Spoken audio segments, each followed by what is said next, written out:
Para orang suci yang telah mencapai tingkat kesempurnaan tertinggi tidak meratapi meninggalnya sanak kerabat mereka, karena mereka telah mengikis habis semua emosi manusiawinya. Yang Arya Arahat Anuruddha tidak menangis ketika Sang Buddha Gotama wafat, namun Yang Arya Ananda yang ketika itu baru mencapai tingkat kesucian Sotapanna atau yang masih belajar, telah menunjukkan kesedihannya. Beku Ananda yang bersedih tersebut masih harus diingatkan mengenai pandangan Sang Buddha terhadap kematian melalui kata-kata sebagai berikut. Ananda, bukankah Sang Buddha pernah mengatakan pada kita bahwa segala sesuatu yang dilahirkan, yang muncul, yang terbentuk, akan lenyap kembali.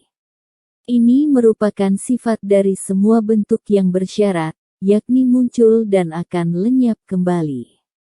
Dengan menyadari bahwa semua itu akan lenyap kembali, maka muncullah kedamaian dan kemuliaan.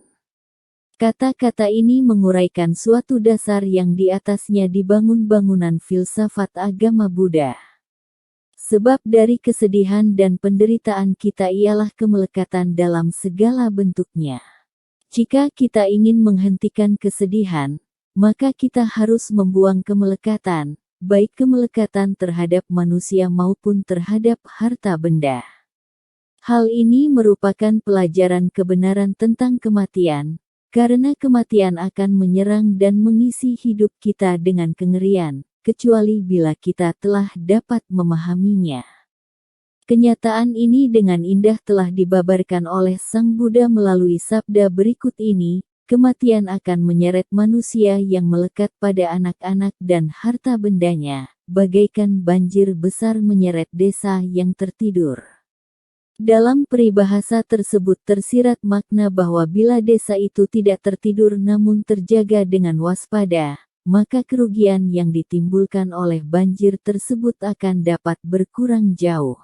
Marilah kita melihat bagaimana Sang Buddha menyelesaikan masalah kematian yang menimpa diri dua orang, yang karena kemelekatan mereka telah menderita kesedihan hebat akibat adanya kematian. Pertama adalah kisah Gotami yang putra tunggalnya meninggal dunia setelah digigit seekor ular. Ia pergi menemui Sang Buddha sambil menggendong mayat putranya untuk memohon pertolongan agar menghidupkannya kembali. Sang Buddha memintanya membawa segenggam biji lada dari satu keluarga yang tidak pernah mengalami kematian, namun ia tidak dapat menemukan keluarga seperti itu. Setiap rumah yang didatangi sedang berkabung atau pernah berkabung atas kematian orang tua ataupun sanak saudara mereka. Akhirnya ia dapat menyadari kenyataan hidup yang pahit ini. Kematian berlaku di mana-mana. Kematian akan menyerang semua makhluk dan tak satu pun yang dapat terlolos darinya. Karena itu kesedihan merupakan warisan bagi semua orang.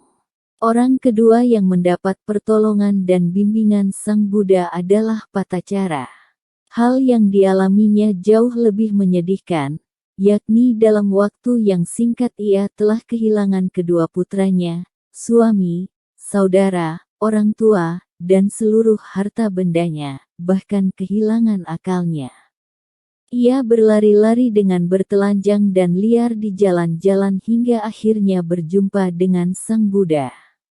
Sang Buddha telah membuatnya waras kembali dengan menjelaskan bahwa kematian harus dapat kita terima sebagai suatu gejala yang wajar bagi setiap makhluk hidup. Sang Buddha berkata, engkau telah menderita dari keadaan yang serupa bukan hanya sekali, Patacara. Namun telah berulang kali selama kelahiran-kelahiran terdahulu.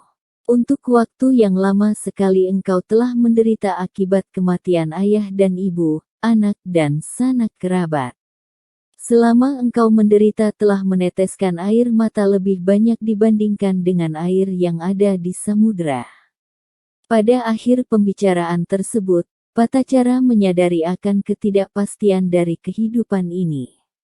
Baik Patacara maupun kisah Gotami dapat memahami penderitaan dari pengalaman tragis mereka sendiri.